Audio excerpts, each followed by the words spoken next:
سلام، خیلی مخلصیم. خوبید رفقا؟ خوشید؟ خرمید؟ خرم آبادید؟ خرم شهرید؟ امروز به درخواست عزیزان گلم که از ما خواسته بودید براتون دونات بزنیم، اومدیم براتون دونات بزنیم. دونات کشون یعنی هرچی دوناته فراموش کن بره. دونات خاص اومدیم براتون بزنیم با شکل و شمایل خوشگل، واقعا زیباست.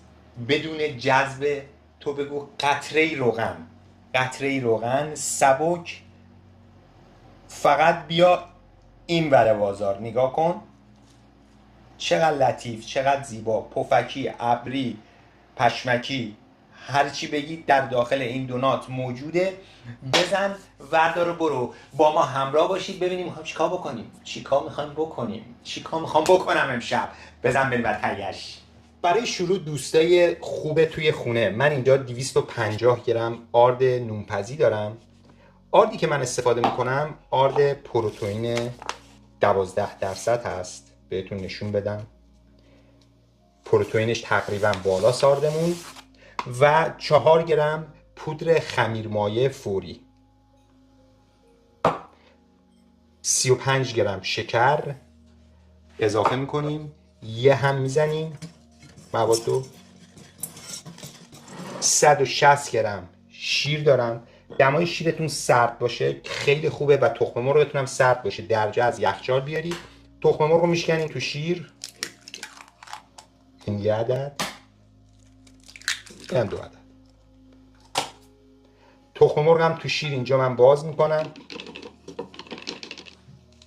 برای چی من از تخم مرغ سرد و شیر سرد تو این مرحله میخوام استفاده کنم؟ برای اینکه خمیر ما اصطلاحاً دماش بالا نره و نپزه و خمیر ما خراب نشه. بریم برای اضافه کردن مواد تر به خشک و شروع میکنم یواش یواش، یک دفعه اضافه نمی کنم. شروع میکنیم هم زدن. من دوباره یه ذره دیگه اضافه میکنم. دوستای گل تو خونه، اصلا یک دفعه اضافه نکنید تخم مرغو به آردتون، به 2-3 دلیل. یکی اینکه تخم مرغا تمام جای دنیا فرق میکنه، سایزهای مختلف داره و آردا هم جنساش مختلفه و جنسای مختلف داره، بافتای مختلف داره. پس اگه یک دفعه اضافه کنید مواد خشک و تر، سریع موادتون خراب میشه. پس یواش یواش اضافه بکنید تا به اون بافت دلخواهی که میخواین برسید. من الان شروع کردم، دارم اینا رو هم میزنم با هم. یه ذره با دست لمس میکنم، هنوز جا داره و دوباره اضافه میکنم. دوباره یه ذره با دست شروع میکنم اونو ورز دادن. موادو با دست ورز میدم که ببینم جنس خمیرم به چه صورت هستش، نرمی و لطافت خمیرم. الان این مقدار تخم مرغ و شیری که من اضافه کردم برای این خمیر عالی بود و اینقدر من تخم مرغ و شیر اضافه آوردم برای این خمیر. پس شما هم حتما اضافه میارید، یک جا قاطی نکنید تا یه بافت خمیر عالی بهتون میده. اگر یه ذره صبر داشته باشید تو خمیر درست کردن. خمیر ما الان آماده است. ببینید یه خمیر معمولی و یه ذره هم چسبندگی داره داخلش، دست میچسبه بهش ولی حالت خمیری خودش برجا مانده. بریم برای مرحله بعدی. 1/8 قاشق چایخوری وانیل دارم. وانیل تازه میزنیم داخل دوناتمون و 3 گرم نمک، 35 تا 30 گرم کره میزنید روی خمیر. شروع میکنیم با ماشین این مواد رو با هم زدن. همه مواد رو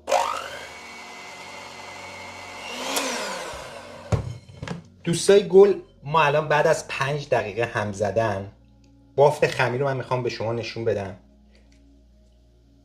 ببینید خمیر به این حالت کشسانی رسیده ولی باز داره پاره میشه از این گوشه ها. پس باید به زدن خمیر همچنان ادامه بدید تا به 90% کشسانی خمیرتون مطمئن بشید.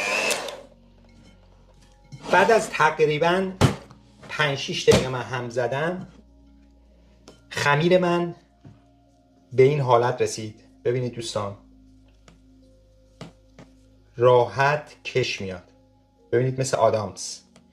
خمیرتون باید به این حالت برسید تا دوناتتون خوب بشه. خمیر رو من برمیدارم به اندازه‌های 30 گرم تقسیم میکنم یا 30 گرم. به به، دست رو نگاه ببین. خمیر رو ما به اندازه‌های 30 گرم تقسیم میکنیم.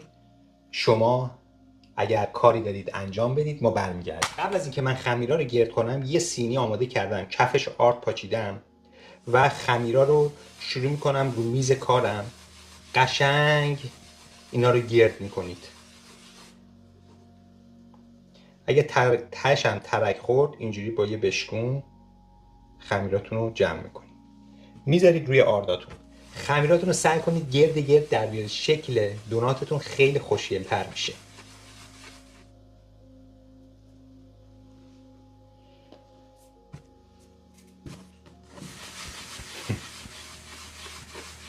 من خمیرا رو چونه گرفتم و میذارم به مدت 20 دقیقه تو همین سینی فر. البته روشو یه دره بذارید که استراحت بکنه و روش زیاد خوش نشه. 20 دقیقه استراحت میکنه. اینم به عشق شما استارت 20 دقیقه. بریم و تا 20 دقیقه دیگر برگرد خواهیم آمد. برگشتیم بعد از 20 دقیقه و میخوایم به دوناتامون شکل بدیم. یک کاسه آرد میذارید بر دستتون. من از 2 تا پیمانه 1/3 و 1/4 میخوام استفاده کنم برای باز کردن دوناتام. ببینید اینا داخل هم راحت جا میشه. عاشقان آشپزی تو خونه هاشون از این پیمانه ها دارن. 1/3 پیمانه، 1/4 پیمانه. من یه دونه از همین دوناتا رو برمیدارم، میارم تو آرد، میغلطونم، راحت میندازید تو قالب بزرگتر. قالب کوچیکتر حکم پرس داره، میاد اینو پرس میکنه. زیادم فشار ندید، در حدی که فقط یه ذره روش تخت بشه. میندازید کف دستتون، میذارید روی میز کار. حالا با انگشت یا یه همچین چیز گردی که بتونید اینو داخلش رو سوراخ کنید، فشار میدید، میرید میچسبه به میز کارتون هست. برش میگردونیم، از همین برم دوباره سوراخش میکنیم از دوور. برای اینکه از دوور سوراخش کردیم، برای اینکه داخلش قشنگ بشه، روی میز کارتون اینجوری غلطش میدید.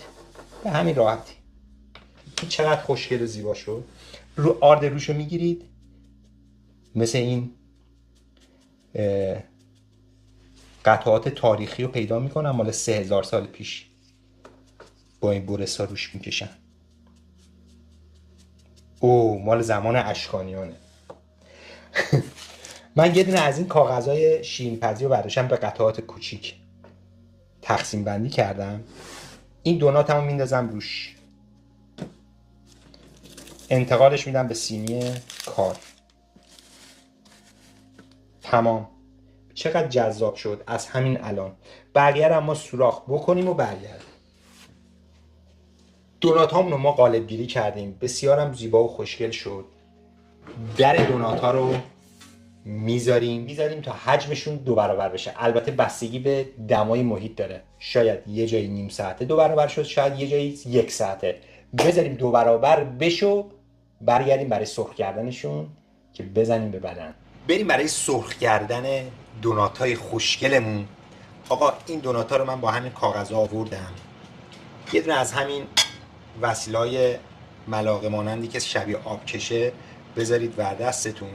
همین رو اینجوری تاپ بندازید روی ملاقه، صاف بذارید تو روغن. تمام.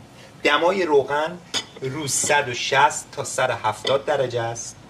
اگر دماسنج از این مدل دیجیتالی ها ندارید، میتونید یه چوب وردارید بکنید داخل روغنتون، دورش که حباب زد دور چوب، این نشانه اینه که روغنتون برای کار آماده است.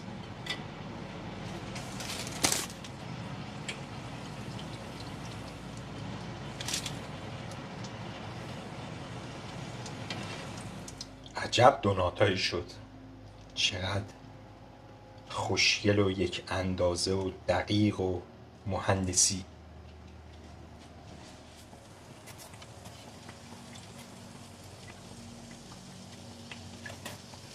به به به به از این دونات، به به.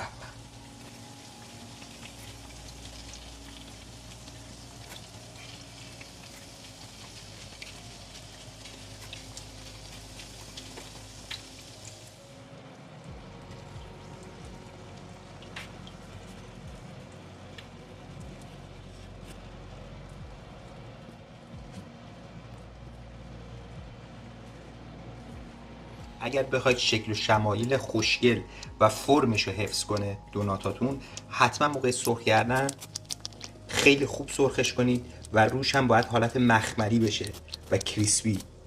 ببینید طلایی طلایی طلایی قهوه‌ای خوش رنگ که فرم خودش رو بعد از اینکه شما از روغن درش آوردید حفظ کنه. اینم از دونات‌های ما که بسیار جذاب و خوشگل شد با خطای بسیار قشنگ و بسیار پفکی و سبک. پشت ویترینی جذاب، بیا منو بخور، یعنی هر کی از این دونات بگذره از خودش گذشته. من خودم دونات ساده دوست دارم، حدالمقدور با شکر، خیلی‌ها با شکلات و با طعم‌های مختلف دیزاین میکنن که دیگه نگو دیگه چی میشه. به سلامتی همتون. من این بافتش هم نشون بدم یه بار دیگه بهتون و مزه میکنم، طعم میکنم، نگاه کنید چقدر لطیف، لطافت. بخورم به سلامتی همتون. ساعت نزدیک 12 شب، 5 صبح از خواب بیدار شدم، دارم هزیون میگم، ببخشید. به سلامتی همتون. خیلی لطیف شده. ما مثل باقلوا همجوری دم گاز دوتاشو من انداختم خندقی بلا. خیلی خوشمزه شده، واقعا خوشمزه شده، لطیف. یه نکته دیگه من در مورد این دوناتا بگم، اصلا جذب روغنش صفر بود، یعنی رسیپی عالی. این دستای منه، دونات میخوری تا زیر یقت چربی میاد، ولی این واقعا اصلا هم چرب نیست و خیلی من خودم شگفت زده شدم. تو خونه هاتون بزنید حتما رسیپی و لذتش ببرید. لایک قشنگه رو بزن، سابسکرایب هم بکنید و کامنت هم برام بنویسید. زنگوله هم بفشارید. این هم از زنگوله یادتون نره. و تا یه برنامه دیگه، تا یه کار جدید دیگه، خدا نگهدار. یا یا یا یا صدا میاد از آشپزخونه، شف میدان چی اومده. این داستان دوناتیه که ترکونده، هر کی خورده یادش مونده که این گنگستر شیرینی هاست یه بمبه. رینگ طلا نیست این تاجه، با یه گاز ازش میشه شاهین خونه. بارو کش شکلاتی یا پودر قند، یه ترکیب سمی که میکنه مغز و هنگ. سر و کله یه شف میدان چی پیدا شد، وقت آموزش یه دونات خاص شد. دستوره یه چیزی که میکنه مغزو گم، اول اون خمیر رو گردش کن پسر، مثل یه دیجیه که میزنه بیتو از سر. یه رینگ طلایی با یه استایل گنگ، روش سس شکلات یه ترکیب قشنگ، یا با پودر قند سفید مثل الماس. یه گاز میزنی میشی از خود بی خود خلاص. اینم از دونات ما، این شیرینی نیست تو دنیای خوراکی ها. یه غوله دیگه است با یه قهوه و اسپرسو، این خود زندگیه یه حس نو. حالا که میدونی این فن رو، وقتشه نشون بدی اون مرامو. بزن دکمه لایک و دکمه سابسکرایب، اگه میخوای هزینه‌شو شف میدان چی بده لایک کن.